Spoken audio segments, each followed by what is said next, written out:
Hello, my name is Pastor Paul Wenz, and I'm the pastor of Faith Lutheran Church in Riverside. And I want to talk to you today about the LYNC program at our church. The LYNC program is the Love Your Neighbor Collaborative Program, and it is a program that we've been working with at Faith since 2018. I just want to share a little bit about the history of this program. And so let me just share this little presentation. Here at Faith, we've been in this community here in Riverside for 85 years, and I'm very thankful for this opportunity to be working together with the LYNC program in Riverside.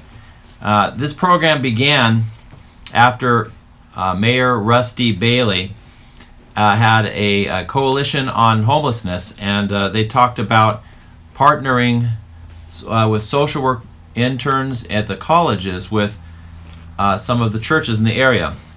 I was very excited, and so I told the people that I met at that program, especially from La Sierra University, that I would be interested in participating, and I wanted to be the first church that was involved in this. And so when they finally got that started, they called me, and we began with interns in the fall of 2018. And the interns originally were I had two interns that worked 16 and 20 hours a week, and they were just assigned to my church. That was really exciting. We were able to do a lot of programs. The second year, they found that some of the interns were doing not as much at the churches that they were assigned to, so they decided to move them to each of the 12 churches that were part of the program. And then I only had interns a couple hours a week, so it was a big difference. The third year, that's this year, they decided to allow the students to be at fewer churches for more hours, so it was a good compromise. Over the last 3.5 years, I've supervised 17 social worker interns from a variety of universities. Some of the universities that have participated in this project have been Cal Baptist. I've had interns from La Sierra University, from Loma Linda University, and from Bradman University. And just recently I've had some interns, and they're not necessarily with the LYNC program, but from Cal State San Bernardino. And so they've heard about me through students and people from this LYNC program. Some of the projects that we've done with the interns at Faith over the last 3 years are things that I began by listing projects that I was already working on, because our church has been working with foster families since 2012. And so I've asked the interns to help me with a lot of these programs. And so they've expanded them and have made it possible for these programs to be even better. We've been able to serve more people through the interns. One of the biggest that we're currently working with is the Care Portal. It is in the Inland Empire. It's a website that matches social workers who have needs for their clients, especially foster families, foster children, to provide furniture or beds.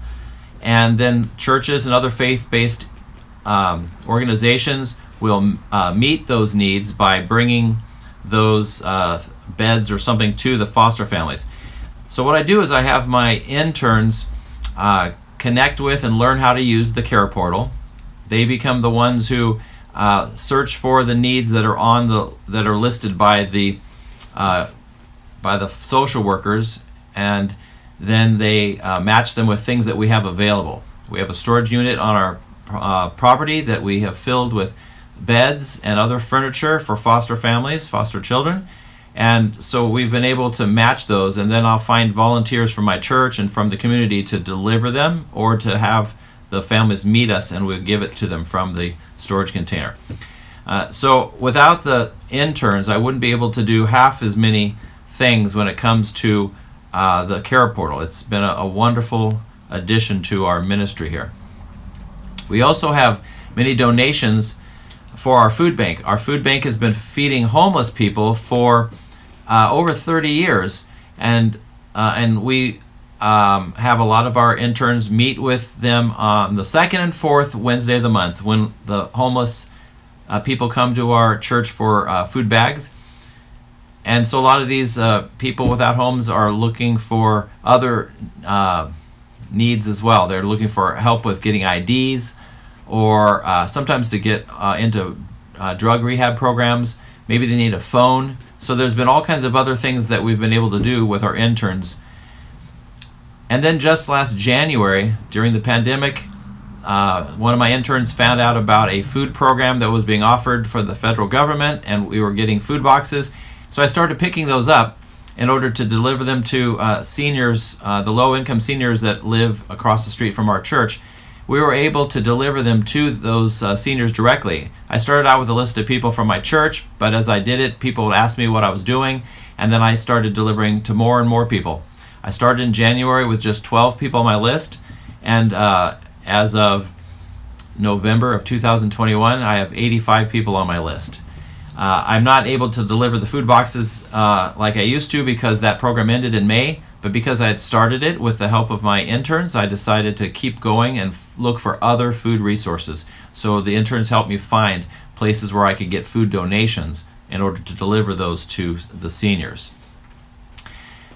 Many of my interns have helped with Sunday assistance. That is, that they meet the needs of the people in my congregation.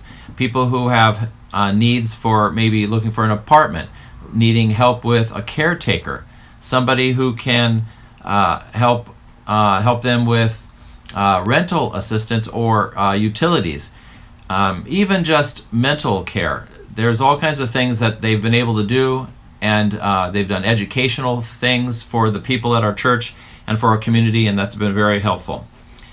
Each year, I also have tried to have resource fairs, and so my interns have helped me in the last 3 years with things like our Fall Harvest Festival.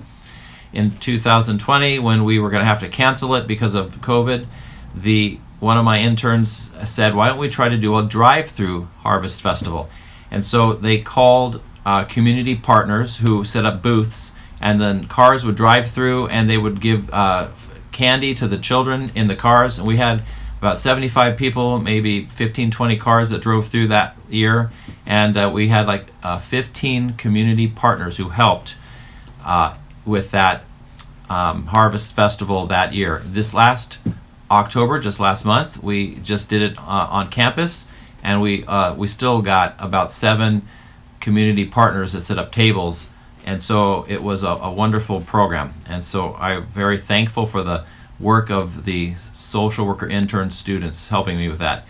We've also tried to do the same thing with our spring festival, which is an Easter program, and so that is something that the interns help me to find volunteers as well as people who will donate goods and services for that event. Just before COVID hit in the beginning of 2020, we had one of our interns create the Community Homelessness Concerns Council.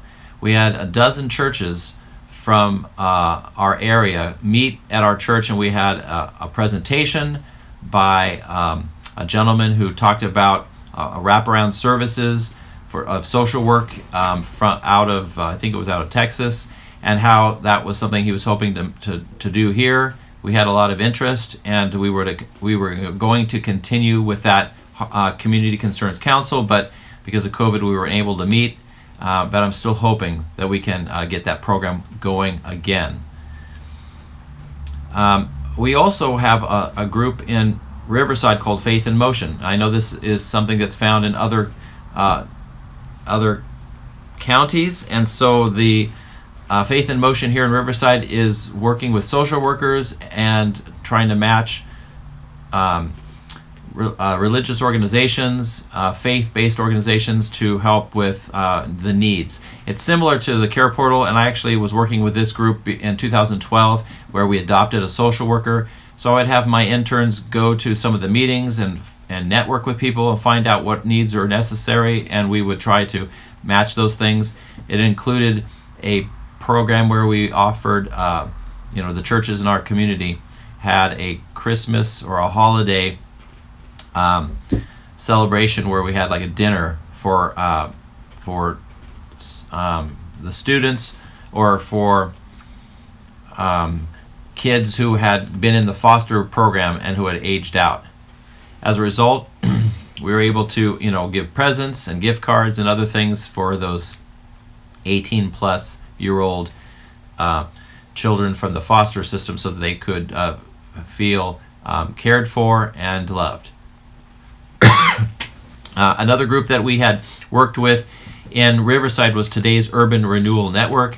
And so I had my interns attending some of those meetings and giving me reports so that we could find ways that we could try to help.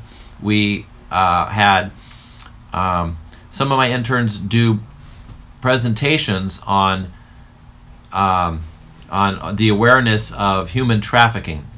And so things like this allowed our members as well as people in our community to see what can be done to try to stop these types of things and to be aware of them.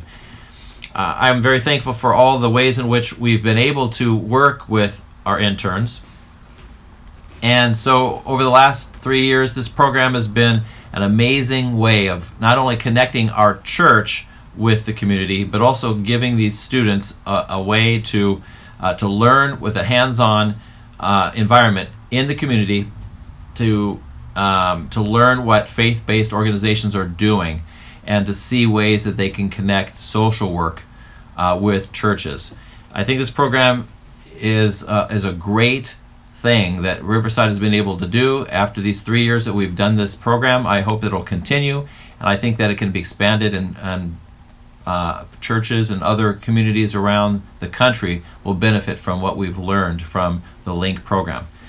So I want to thank you for listening, and I hope that you will learn more about the LYNC program and try to find ways in which the things that we're doing might fit in your community. Thank you, and God bless.